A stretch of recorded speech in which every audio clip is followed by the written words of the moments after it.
beautiful, talented, and was born to command a stage. She's also incredibly strong-willed, a character trait that's come in handy while dealing with the many adversities she's faced in her 6 decades of life. After getting knocked down, she recovered her spirit and rebuilt her life using the lessons of her past. American singer, actress, dancer, model, and producer Vanessa Lynn Williams was born on March 18, 1963, in the Bronx, New York, and raised in the middle-class community of Millwood, New York. Fun fact, her parents proudly introduced their first child to the world with a birth announcement that read, "Here she is, Miss America." Little did they know that statement would come true many years later. As a child of music teachers, Vanessa, as well as her younger brother Christopher, experienced music being much more than just a fun thing to do in their household. It was a way of life. Every time she sat down to practice the piano or play her French horn, she was rehearsing for her life, a life that would one day test the limits of her talent, dedication, and faith. Vanessa's parents had always been her biggest fans, but even they were surprised by her vocal talent. When she was in junior high school, she was in a play. Her parents attended, and it was in that moment that they realized that their daughter could really sing. Then, on a family trip to New York City, Vanessa found her destiny when she saw Stephanie Mills on stage in The Wiz. Vanessa knew that if she worked hard on her singing, dancing, and acting, she could be on Broadway too. By the time she graduated high school, Vanessa had her goals clearly in sight. The caption under her graduation picture read, "I'll see you on Broadway." Syracuse University became the next stepping stone. There, she poured all her talents into every musical theater production she could find. During the summer of her freshman year at Syracuse, 19-year-old Vanessa took a job as a receptionist and makeup artist for a local photographer named Tom Chiapel. He frequently arranged photo shoots involving female nudes, and when he expressed interest in using Vanessa as a model, she took the chance. She sat for 2 sessions with him, followed by a 3rd session with another photographer in New York City. Dissatisfied with the provocative nature of the 3rd photos, she asked for the negatives and thought they had been destroyed. During her junior year, Vanessa captured the attention of local officials who were scouting contestants for the Miss Syracuse beauty pageant. I was asked like 3 times after 3 different shows, would I be interested in doing the local pageant. I said no, no, no. And then I was supposed to be in a production of Cyrano for Syracuse Stage, which was a repertory theater company. I would have gotten some equity points, and the show got canceled. And I had April free, and I called my mom and said, what do you think? I said, what do you get out of it? She said, well, I can get some money for books, and it goes on in the preliminaries for the Miss America pageant. And I thought, sure. That'll be terrific, because there's never been a black Miss America. With little preparation, just an abundance of talent and personality, Vanessa became Miss Syracuse 1983. And just like that, she was on her way to the New York State pageant. 3 months later... Ladies and gentlemen, meet your new Miss New York State 1983, Miss Greater Syracuse. She'd done it again. Miss Syracuse became Miss New York. It's been very exciting for me because it's the first time I've ever done anything like this, and I've gotten very far.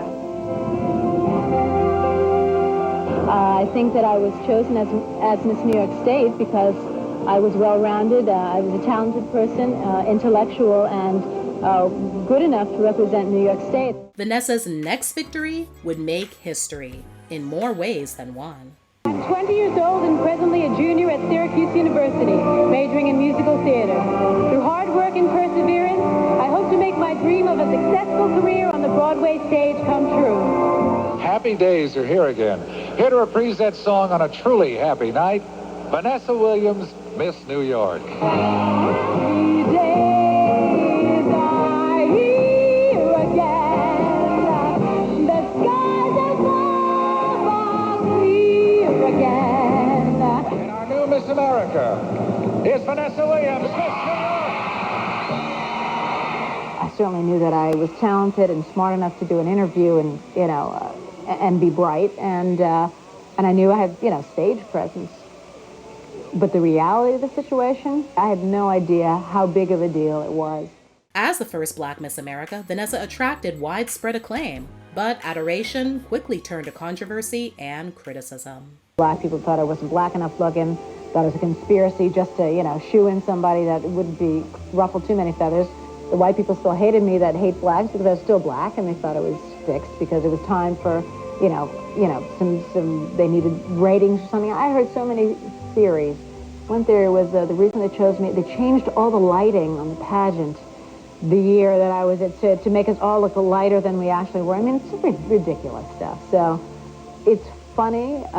There were certainly times where I just said, you know what, I didn't want this and I don't want it now. Throughout her life, Vanessa's parents had taught her to combine courage and character. She would demonstrate both in the weeks ahead. I wish I could retain my title as Miss America. However, the potential harm to the pageant and the deep division that a bitter fight may cause has convinced me that I must relinquish my title as Miss America. Remember those art photos she took a few years prior? Well, they'd been sold to a publisher and splashed across the pages of a men's magazine called Penthouse. Vanessa's reign as Miss America was over. That was an example of being naive and also not following your heart. You know when it's not right. You know when it doesn't feel good. And, people can talk into things and you go, oh, God, why did I ever do that? And basically, I made a mistake as a teenager, but it was captured, on print. To add more salt into the wound, while she was allowed to keep her crown, her scholarship money, and her title, Vanessa was asked not to attend the coronation of the 1984 Miss America, in which the previous Miss America traditionally passes her crown on to the new queen. In the wake of the incident, it seemed that Vanessa would never have a legitimate career in Hollywood. She was largely ignored by the film industry, with the exception of a few TV sitcom appearances and more than a few offers to star in adult films. A music career was also beginning to seem out of the question, as mainstream record companies were apprehensive to embrace her less than wholesome image.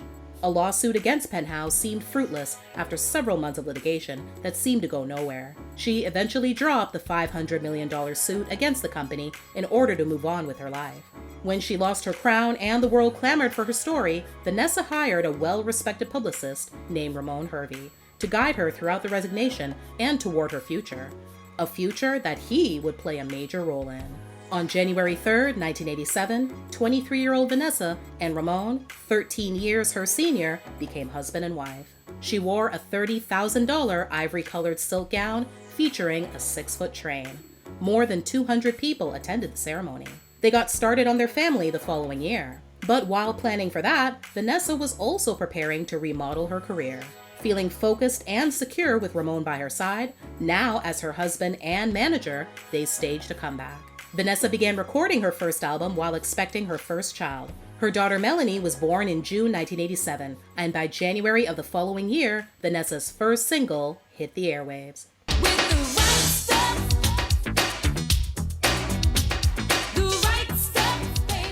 The Right Stuff was very successful, making it onto the Billboard Hot 100, becoming a top 5 hit on the R&B chart, and going all the way to number 1 on the dance chart.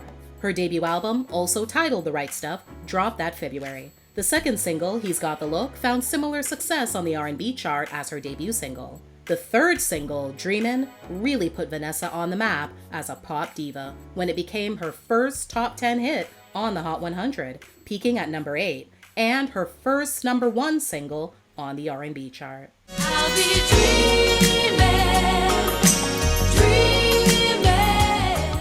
The album reached platinum status in the US and earned her 3 Grammy Award nominations, including one for Best New Artist. Vanessa could now use the success she was experiencing in the music world to fuel her other dreams. She began making appearances on television and in films. However, while fighting for the best parts and making the most of what she got, her favorite role was that of mother.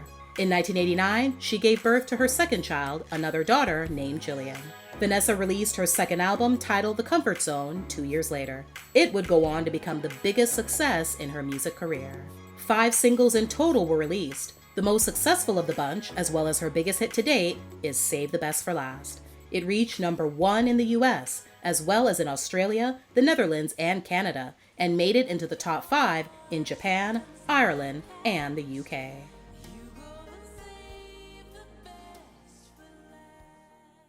The album has since been certified triple platinum in the United States and earned Vanessa 5 Grammy Award nominations.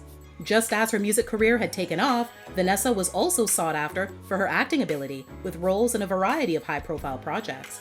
As her success multiplied, so did her family. The birth of her son Devin made them complete. Fun fact, when Vanessa played a sports journalist in a 1992 episode of The Fresh Prince of Bel-Air, her character was also pregnant because she was pregnant in real life. The Sweetest Days, her third album, was released in 1994. Singles from the album included the adult contemporary and dance hit The Way That You Love, and the title track. It went platinum in the US and earned her 2 more Grammy Award nominations. Fun fact, the album was re-released in 1995 with the additional track and top 5 Hot 100 hit, Colors of the Wind, the theme from the Disney animated film Pocahontas. While the last decade of her life saw Vanessa step out of the shadow of her past and achieve immense success on an international scale, there was one childhood dream she was still waiting to come true: Broadway. And it happened in classic Vanessa style. She seized her moment when she auditioned for the lead role to replace Chita Rivera in the Tony Award-winning musical Kiss of the Spider-Woman.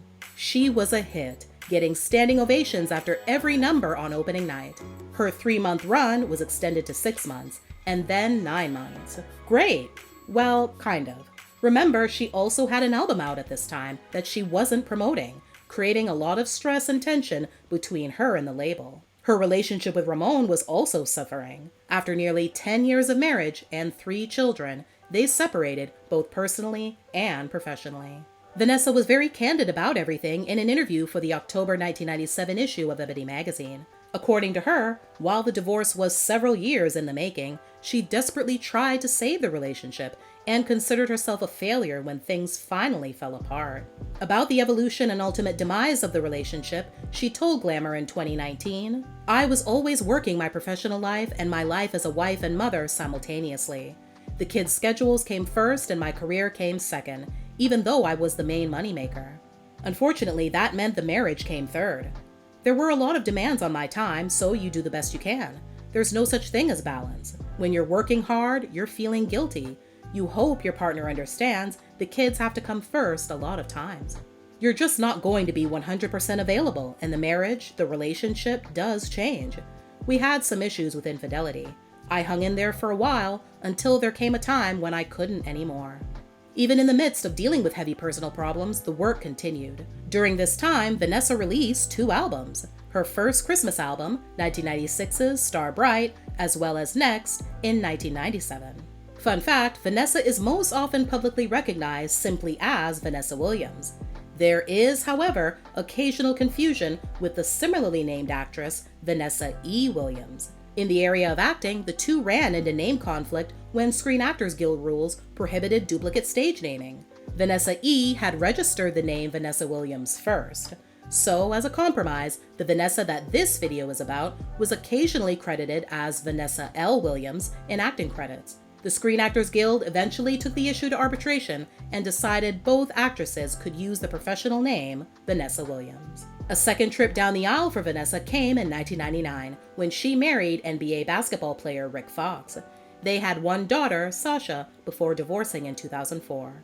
In 2001, the New York Times wrote an article about how the couple handled one of the most important aspects of any relationship: money. They decided to keep all of their financial affairs, money management, and bank accounts apart.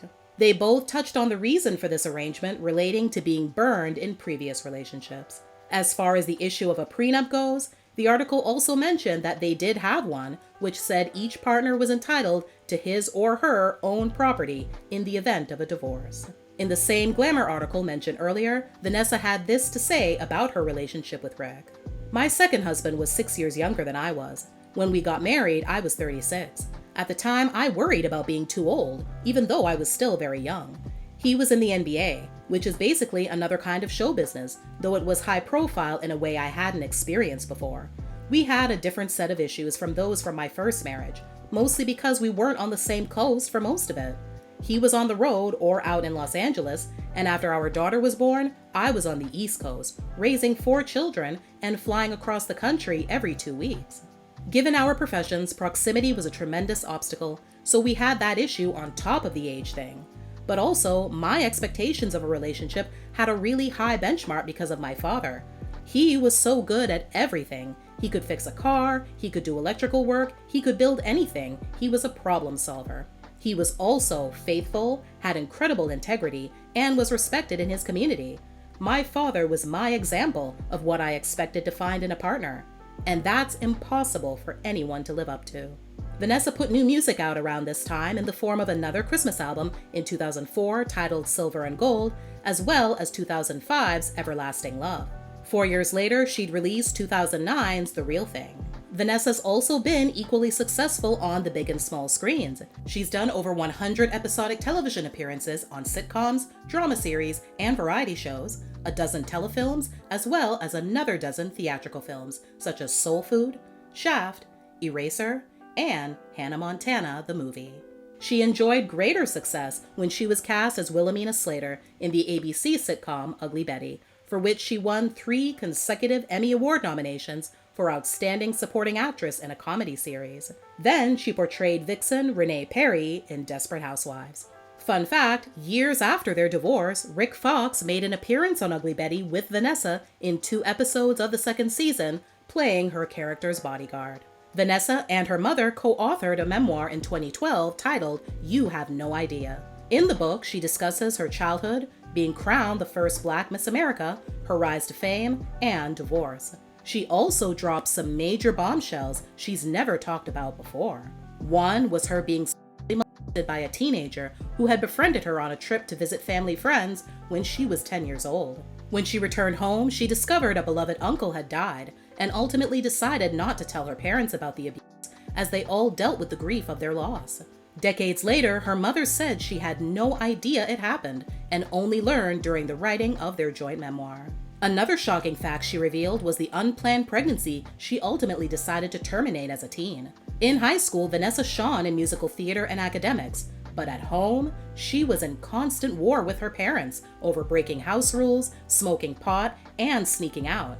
Things escalated when she began dating her college-aged boyfriend. During her senior year in high school, she discovered she was pregnant. Knowing she was not ready to become a mother, and without telling her parents, she opted to end the pregnancy.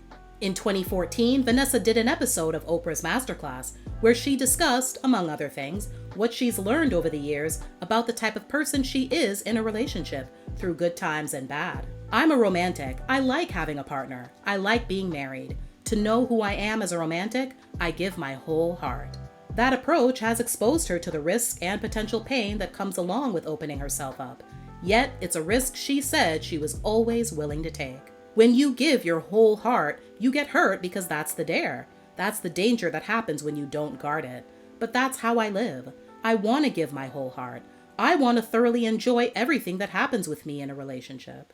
In the summer of 2015, Vanessa took the ultimate risk for a 3rd time, marrying Jim Scripp, a businessman from Buffalo, New York. The bride wore a fitted, sleeveless gown that was accented with a thick gold belt and carried a lush bouquet. Her 3 daughters served as bridesmaids, and she and her groom rode off in a Rolls-Royce after the ceremony. The couple met 3 years before, while Vanessa was vacationing in Egypt. That fall, when Vanessa served as head judge for the Miss America 2016 pageant, Sam Haskell, executive chairman of the Miss America pageant, apologized for the way the organization treated her in 1984. Vanessa returned to her music roots in the spring of 2024 with the announcement of her new single, Legs Keep Dancing, from her new album titled Survivor, her first in 15 years, which dropped on August 23rd.